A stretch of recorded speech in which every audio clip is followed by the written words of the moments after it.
All these come into what we call the seed atom. What is the seed atom?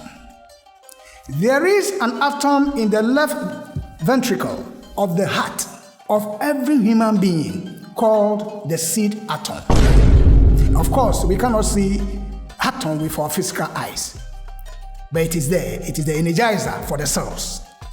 The blood carries pictures of our surroundings, our thoughts, our words, our emotions, and our actions. Those records are stamped on the seed atom. So everything, our surrounding and how we ourselves are, in terms of our emotions, in terms of our thoughts, in terms of our words, they are all recorded in the seed atom. And they are carried like pictures through the blood and recorded in the seed atom of every human being. The recording takes place automatically. It needs no suggestion or approval from anybody. We have no power to shut it out. Why is it that we do not have any power to shut it out? It is part of our involuntary system.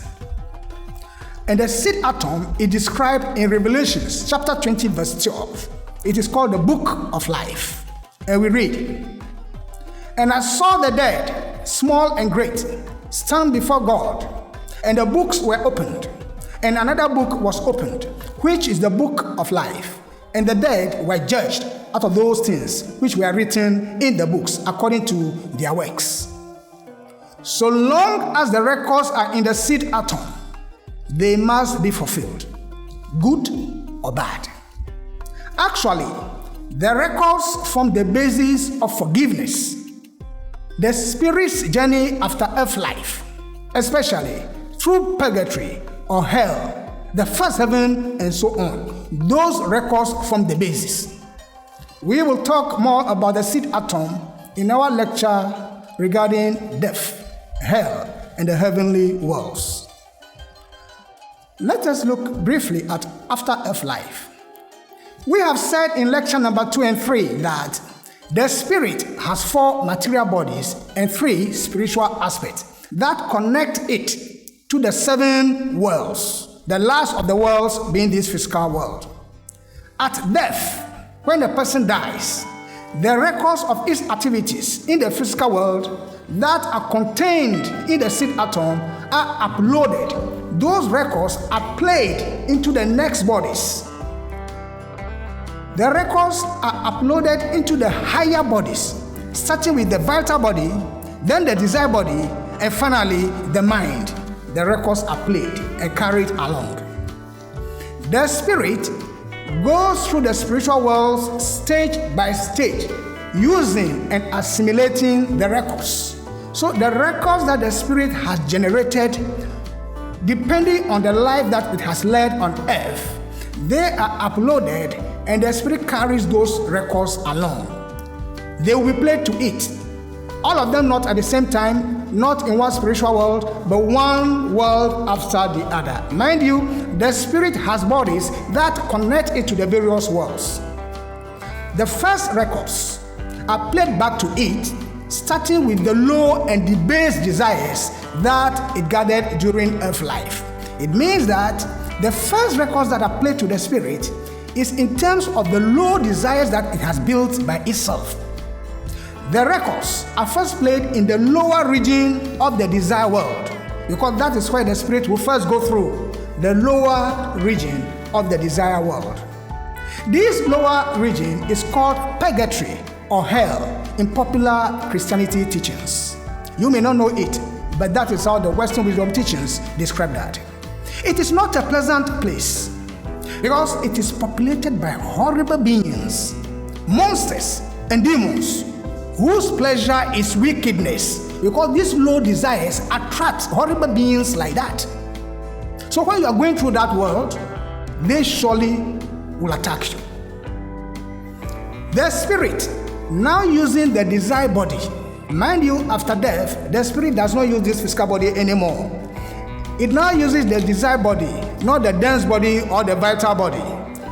The spirit suffers for its wrong desires and misdeeds until it finally realizes that the purpose of life on earth was not about the vanity of materiality and sensuality.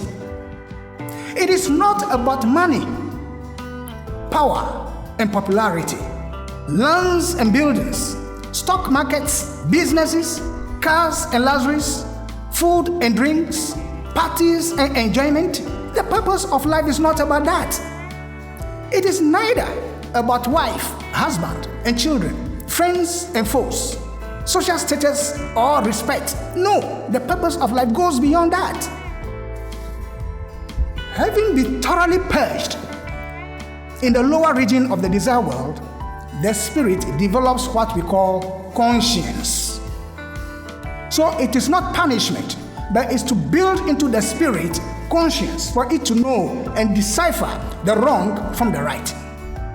Until that is achieved, the spirit cannot levitate to the first heaven. Until that realization comes to the spirit in purgatory or in hell, it can never levitate to the first heaven. But once achieved, the spirit goes on to the first heaven, where records of its good deeds, the good things that it has done on earth, are played to enhance its joy. The essence of playing the good deeds to the spirit in the first heaven is to strengthen virtue, the good things that it has done on earth. These qualities of conscience and virtue are built into the threefold aspect of the virgin spirit, namely the divine spirit aspect, the life spirit aspect, and the human spirit aspect. These aspects are strengthened in the spirit. The integrated qualities make who we are and our level of spirituality and the status of the spirit. A person may lead a comfortable life on earth from ill-gotten wealth, but one has to suffer for it after death. No two ways about it, because the means of acquisition are wrong. And secondly, the person has nothing good to integrate into his or her spirit. That person, therefore, becomes slow in spiritual development. On earth, the person may enjoy it, thinking that he or she is living a comfortable life. But no, the suffering for the wrong things is even more than what pertains in the physical world. The suffering for the wrong things in the spiritual world will even be more than what pertains in the physical world. And in fact, it is only the amount of good work done by the Spirit on earth. We're talking about the right action, the lofty desires, the good thoughts, and the edifying words. Only those qualities can be extracted and integrated into the Spirit. That is to say, nothing can be built into the Spirit as good qualities if it has not previously worked for it. The Spirit then goes on to the second heaven, where it continues to work. It then proceeds to the third heaven, which is actually the real home of the Spirit. There, in the third heaven, it rests, and having been rejuvenated, a time comes that the Spirit becomes so rejuvenated that it desires and wills to come back into the physical world, to continue its experience gathering, to become like God, a creative intelligence. The ultimate is to use the word and also become a creative intelligence like God. Having taken that decision, heaven willed that the Spirit then descends through the spiritual worlds. Just as it climbs to the spiritual world, so it descends when it wants to come back into earth life. It comes into its earthly home in the womb. 18 to 21 days on conception, then the Spirit comes into the womb.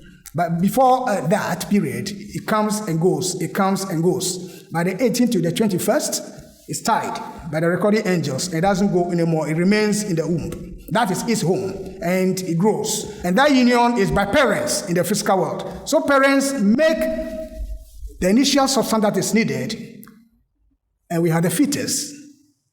And then the Spirit descends in there. The Spirit is not from the parents. You only make the physical environment available for the Spirit to take.